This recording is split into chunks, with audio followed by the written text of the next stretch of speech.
बोलिए भक्तवत्सल भगवान की।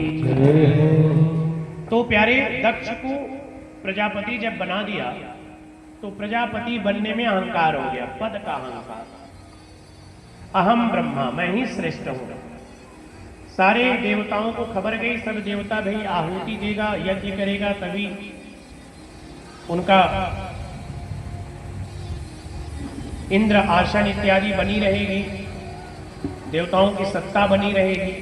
ऐसे में सभी लोग उस मीटिंग में, उस सभागार में उपस्थित हुए और दक्ष प्रजापति विलंब से आया। और जब विलंब से आया तो उसने देखा कि ब्रह्मा भी खड़े नहीं हुए, विष्णु भी खड़े नहीं हुए, और साथ में भगवान शिव को पता नहीं था।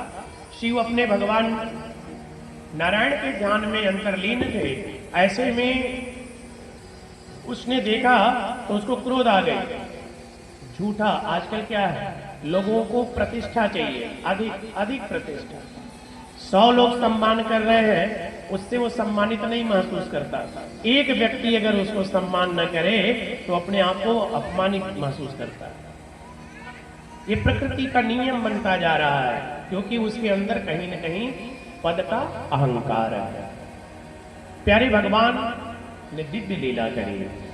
उस लीला में क्या किया कि जब भगवान शिव नहीं खड़े हुए तो शंकर जी के न खड़े होने पर क्रोधित हो गया।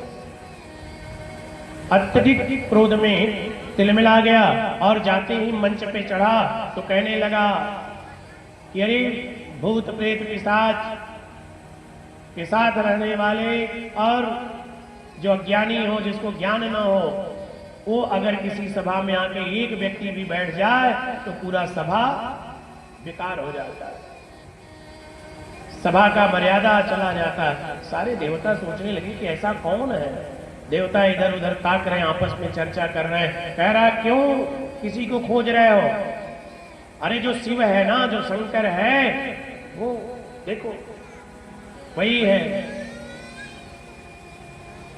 नंदिकेश्वर ने कहा, नंदी जी महाराज ने कहा, प्रभु ये आपका अपमान कर रहा है और आप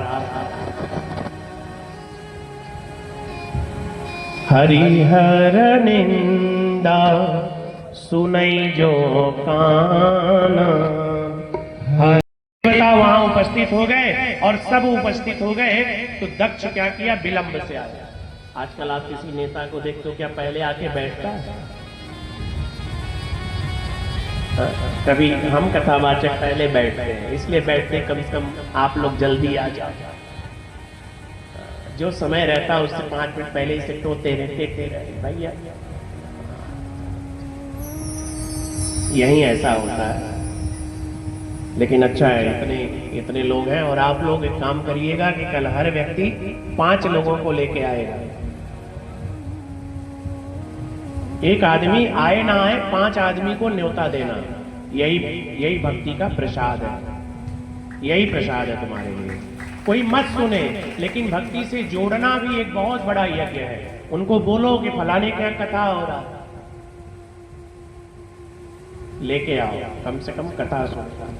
और कल हमारे कृष्ण जी का यहाँ जन्म उत्सव मनाया जाएगा, ठाकुर जी का। और जिस दिन पूर्णाहुति है उस दिन सचमुच में कृष्ण जन्माष्टमी होगा। उस दिन महाप्रसाद भंडारा होगा। ठीक है, तो ये बड़ा।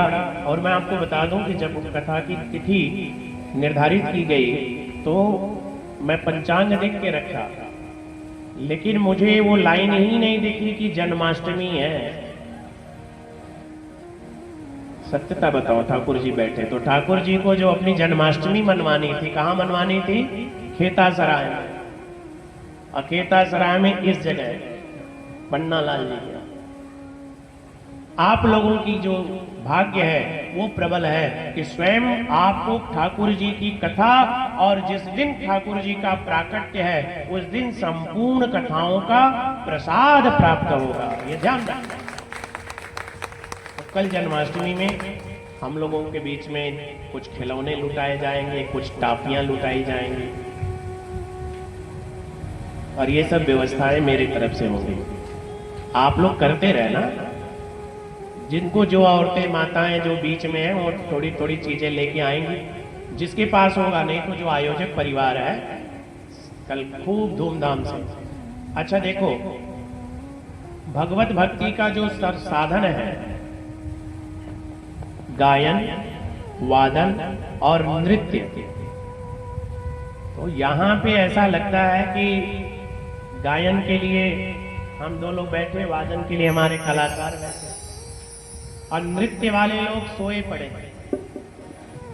अरे जब कुछ अच्छी लगे तो पुरुष भी, माताएं भी, देवियां भी। अरे किसी साधारण व्यक्ति के घर शादी होता है, विवाह होता है, तो क्या करते हो, 5 ढूढ़ी मिलती है, पूरी रात नाचते हो। और यहाँ ठाकुर जी का जन्म हो रहा है, यहाँ इतनी अच्छी अच्छी कथाएं हो रही, भजन हो रहा, जैसे लगा बिल्कुल। उसका कारण ये है कि हमारे ऊपर पाप का बोझ ज्यादा है, वो उठने नहीं दे रहा है। इसलिए जिनको जो कुछ आता है, नहीं कुछ आए तो खड़ा होकर ताली बजा लो। भगवान के लिए नृत्य सभी को करना चाहिए, सभी को झूमना चाहिए। बड़े से बड़े संत, महात्मा, ऋषि, मनीषी झूमते हैं। प्रेम से